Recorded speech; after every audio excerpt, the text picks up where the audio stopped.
An old legend in the West tells the story of the Ghost Rider, who is said to come once every generation.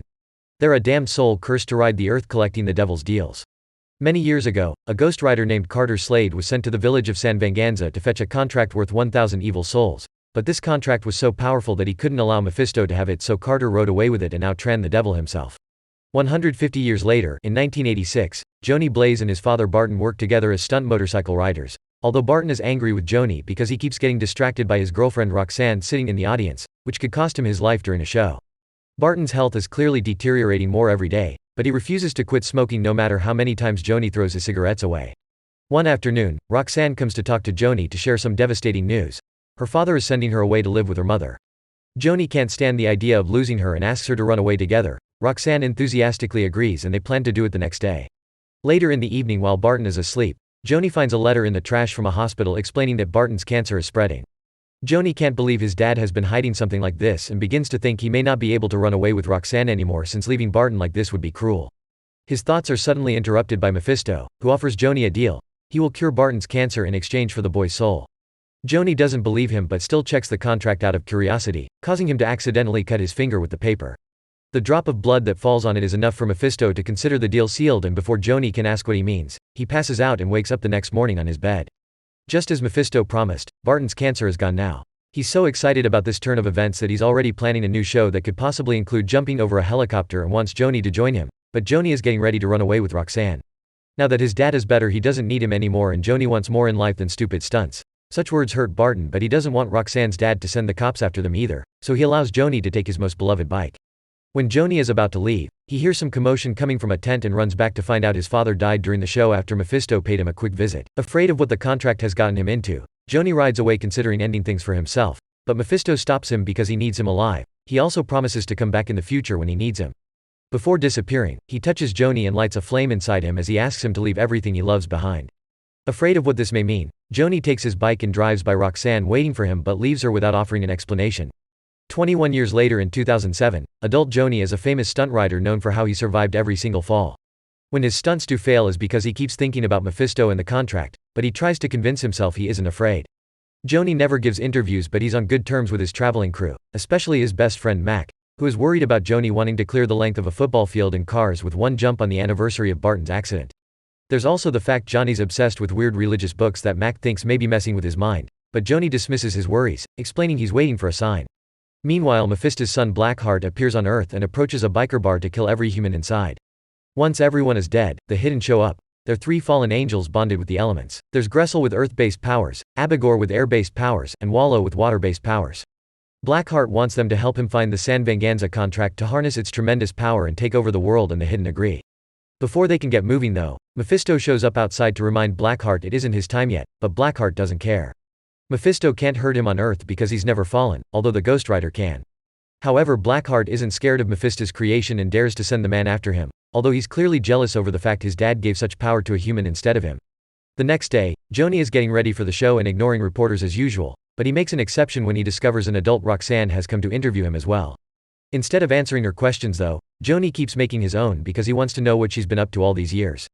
The interview is cut short since it's going nowhere and Roxanne leaves no matter how much her cameraman wants to stay because she never liked watching Joni jump. Speaking of Joni, he considers seeing Roxanne the sign he's been waiting for and decides to go through his dad's old idea of jumping over a bunch of helicopters instead of cars. By replacing the dark thoughts with Roxanne, Johnny's jump is a total success, but instead of stopping to celebrate, Joni just keeps going and drives out of the building to catch up to Roxanne's van on the road. Since she refuses to pull over or even talk to him, Joni speeds up ahead and blocks the road to make the van stop. This makes Roxanne furious, but Joni points out that if Roxanne really didn't want anything to do with him she would have turned down the interview before kissing her. Roxanne pushes him away but also sees his point and accepts to get dinner together later. Night falls and Roxanne is waiting at the restaurant, worried about the lack of messages from Joni, who is already pretty late. He's still at his apartment, delayed because he's noticed his hands are getting quite red and hot. There's also a mysterious voice calling his name, and when he goes outside he finds Mephisto, who wants Joni to stop Blackheart since that's part of the contract. Obviously Joni refuses and gets on his bike ready to go on his date, but the magic behind the contract kicks in and the bike suddenly gets covered in flames as it takes Joni away at an insane speed, melting objects as they pass. Meanwhile, Blackheart and the Hidden arrive at the local train station where there used to be a cemetery. Rumors say the San Vanganza contract was buried there. The station caretaker explains the graves were moved to a church graveyard and tries to kick the group out, which gets him killed by Blackheart. Back to Joni. The bike takes him all the way to a warehouse in the train station, where he finally loses all control and the magic transforms him into a fiery skeleton known as Ghost Rider. Blackheart finds him and doesn't take him seriously enough to attack him at full power, so he sends Gressel after him before leaving. Joni is more powerful than he looks and easily frees himself from Blackheart's attack before jumping on Gressel, killing him in a second with his special flame chain. Afterward, Joni uses his new powers to transform his bike into something more powerful and rides away until he finds a teenager being robbed. Joni stops the attack, and after the girl safely runs away, he grabs the thief and uses his penance stare on him, a power that causes mortals to feel all the pain they have caused others, searing their soul. The thief has caused so much damage to others in his life that he can't take judgment and dies. Then Joni keeps on riding until he makes it to the local graveyard just in time for the sun to rise, meaning he goes back to normal the moment he reaches his father's grave, unaware that Carter Slade's also buried nearby. There, he's found by the caretaker, who takes Joni to his little shack when he passes out. A few hours later, Joni wakes up with a headache, but caretaker makes sure to remind him everything that happened last night was real and it will happen again, so Joni needs to come to terms with the fact being Ghost Rider is part of his life now. Caretaker offers his help and Joni accepts after some hesitation. Thus caretaker takes care of Johnny's wounds while telling him about the town of San Venganza, where all the citizen souls were trapped forever after killing each other over greed. Meanwhile, Roxanne is covering the disaster at the train station for the news, interviewing the teenager that almost got robbed but not believing her when she describes a skeleton in flames. After the interview is done, Roxanne is approached by Joni trying to apologize, but she doesn't accept it, pointing out this is the second time he's hurt her and that maybe her father had been right, he's just a phase. While the cops found a bike license plate under all the rubble, Joni returns home and while using tips from his religious texts, he begins practicing to control his powers. His training is interrupted by Roxanne, who is leaving town soon and wants to apologize for the hurtful things she said only to end up kissing him. Worried about the whole Ghost Rider deal, Joni pushes her away because he doesn't want to put her in danger. This enrages Roxanne, who is tired of Johnny's mixed messages and forces him to confess what's going on. Obviously she doesn't believe him and she gets even angrier when he asks her to leave because the sun is setting, so she's out of the door with her heart broken and assuming Joni is just making up excuses to get rid of her. As soon as Roxanne is gone, the cops show up to arrest Joni because the license plate they found was from his bike. At the police station, the detectives try to pull off the good cop, bad cop trick on Joni and even threaten his career, but since Joni doesn't fall for it, he's put in a cell until he's ready to confess. This cell is full of inmates eager to beat up a famous person, but as soon as they come closer, night finally falls and Joni becomes Ghost Rider again, easily knocking out all the prisoners with one single hit except for a teenage boy with a pure soul. After stealing another prisoner's jacket, Joni burns the cell bars and escapes on his bike, ignoring the cops that try to stop him by driving on water. Meanwhile, Blackheart is visiting the priest that supposedly protects the location of the San Venganza contract, but the priest refuses to talk and gets killed. Blackheart can also sense that Ghost Rider is coming after them, so he sends Abigor to stop him. This causes Joni to chase the demon all over the city while the cops chase him in return. When Abigor climbs up a very tall building, Joni does the same on his bike. This is seen by Roxanne from her hotel room and helps her start believing the story. On the top of the building, Joni uses his chain to catch the police helicopter and throws it away before turning to Abigor, but the same trick doesn't work on him because you can't grab something made of air. Fortunately, Joni is a quick thinker and uses the chain to create a small fiery hurricane that absorbs Abigor and kills him anyway.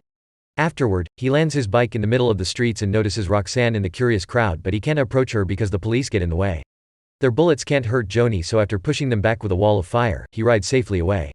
By the time the sun rises, Joni makes it to the graveyard and asks Caretaker for help. After explaining the whole story behind Carter Slade and the stolen contract, Caretaker reminds Joni that Blackheart would do anything to get him, including hurting his loved ones, so Joni rushes back to the city to check on Roxanne. In the meantime, the police are still trying to find Joni and ask Roxanne for her help since she's close to him, but she pretends to know nothing.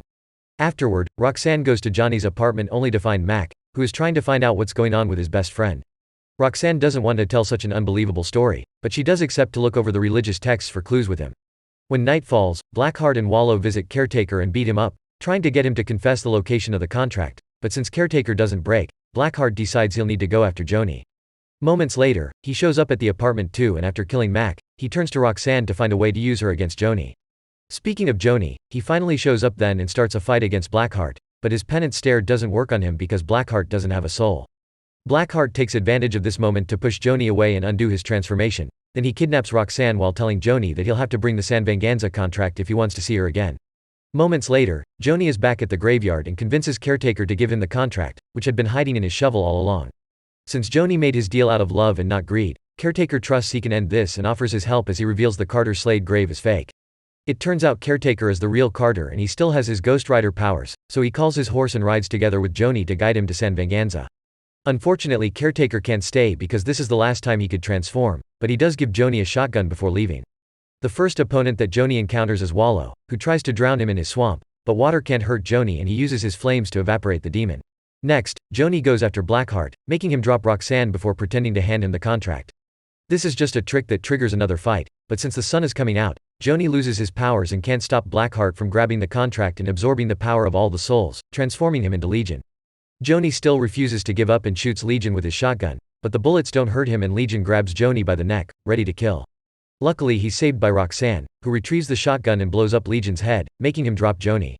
While Legion takes a moment to regenerate, Joni takes the shotgun from Roxanne and manages to transform it the same way he did with his bike by putting it in the shadows, because the problem is sunlight itself and not just the time of the day. A shot from this powered weapon blows up Legion, and while he goes through regeneration again, Joni watches the souls reforming the demon's body, which gives him an idea. By stepping into the shadows, he manages to transform into Ghost Rider, and this time, he can use his penance stare because now Legion has thousands of souls to be judged. By burning all the corrupt souls, Legion dies as well. With their enemy defeated, Roxanne comes closer and touches the flaming face, proving she isn't afraid of Joni before kissing him. On their way out, they come across Mephisto, who congratulates Joni on a job well done and asks for the Ghost Rider power back. However, Joni refuses to return it because he doesn't want it to fall in the wrong hands, so he'll keep it to protect the innocent. Unfortunately, this also means Joni can't have a normal life again, so after Mephisto is gone, he says goodbye to Roxanne, who is very understanding since this is what Joni has always been. The couple shares one last kiss before Joni rides his bike into the sunset to start a new life as the only Ghost Rider. Make sure to subscribe and turn on notification, so you can watch more videos like that.